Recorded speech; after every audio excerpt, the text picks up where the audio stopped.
Recently, a fantastic YouTube movie critic named Chris Stuckmann released a video analyzing Rogue One and how some of its faults as a film left him underwhelmed. That is, not to say it was a bad movie by any means, but that it was not done to the caliber of film that a Star Wars movie should be. Many of the comments on his video were negative, with the majority siding with the movie itself, praising it as a great Star Wars movie, if not the greatest. Furthermore, they went on to criticize him for believing The Force Awakens was a good movie at all. Where do I stand? I tend to side with Chris. The problem with Rogue One isn't the CGI or the big battles, but the characters themselves. Can you name all the new characters that appeared in Rogue One? I can maybe list Jin and K2SO off the top of my head.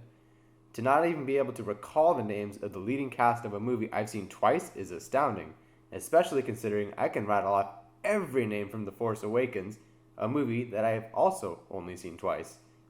Why is that the case? Let's take a look at two characters in Rogue One. Jyn Erso. I can tell you three things about Jyn Erso. 1. She's not Rey's mom. 2. She has a criminal history. 3. She has a dad named Galen who calls her Stardust. That's about as much as we are given in Rogue One for us to connect to. At the beginning of the film, we are shown in flashback that at a very young age, Jyn watched her mother be killed and her father taken away by the Empire. She is rescued by Saw Gerrera, and the movie cuts to present time. What happened during all those years? Was none of it relevant enough?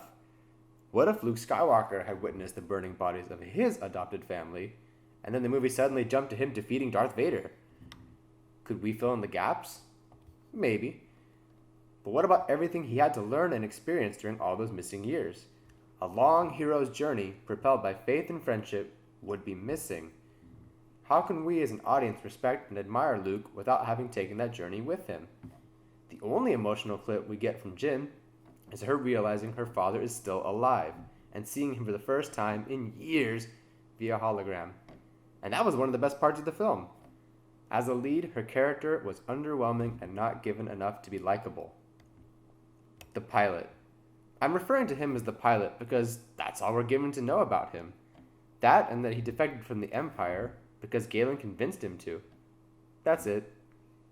Wouldn't it be more interesting to build his character by giving him somewhat of an arc, where we get to understand as an audience why he went from an Empire supporter to a defector? In The Force Awakens, Finn makes a similar decision. The difference in that film is that there is more behind it.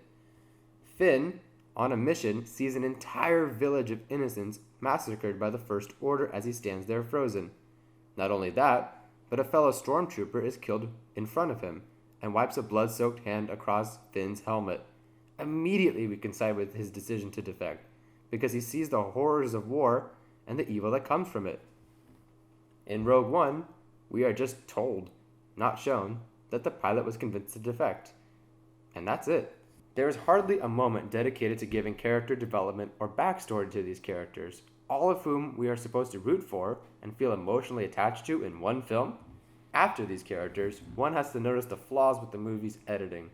I don't mean special effects, which in my opinion were phenomenal, but the way certain story aspects were handled. I was left with many questions, such as, why do we jump from planet to planet to planet with no real context as to where we are? They're just plot points to connect the dots, but nowhere memorable. The original trilogy gives us plenty of time on Tatooine, Hoth, and Endor to explore the surroundings and its inhabitants. What was the purpose of Saw Gerrera? We understand that he took Jyn as a child, but that's it. And after maybe 5 minutes of screen time, he decides to die rather than fight on. The end.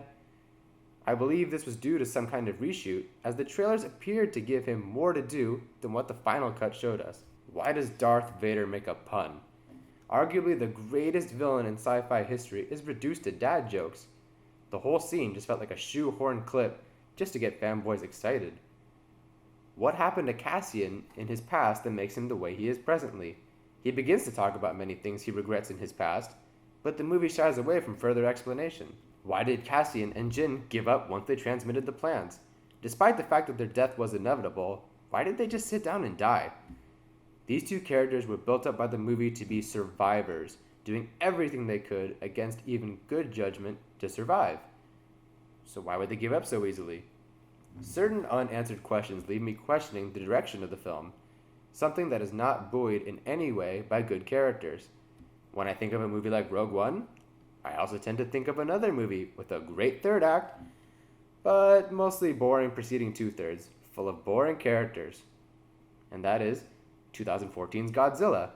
The irony is that the film was directed by Gareth Edwards, who also directs Rogue One. Like Rogue One, the movie has an epic final battle that is very exciting, but the movie drags following bland characters for a good majority of the film. I have to believe Rogue One gets such strong support, if not blind support, for one of three reasons. 1. The recency effect of an epic third act culminating in a Vader scene for the ages being the most recent and therefore most prominent memory in the audience's mind, making them generalize that whole excitement to the entire film. 2. People are more than content with just some cool action and special effects. Or 3. Hello, how about you, mate? What's your problem? Me? I don't have a problem. Oh, okay. Denial. Denial. There is so much expectation heading into our Star Wars film that often something unique can happen. They love it more than it deserves because they can't bear to think of it as a bad Star Wars movie. And I can certainly relate. We all have guilty pleasure movies that are particularly bad, but we still love them for one reason or the other. With Rogue One, however, I see a kind of blind love for what I believe to be a mediocre film that I haven't seen since, well, Star Wars The Phantom Menace. Years down the line, I feel as if people will tend to agree with Mr. Stuckmann more than they do now. Movies tend to reveal their flaws with time, and upon second or third viewings, I think the audience heavily favoring the film will start to question the film. Everyone should be able to view these movies and like, love, or hate them as they choose. That's the beauty of movies, and that's why I love them. So anyway, that's how I feel about Rogue One. Let me know down below what you think of the movie, and fight me on any details I may have missed or messed up. Thanks for listening, and be sure to subscribe for more content coming up.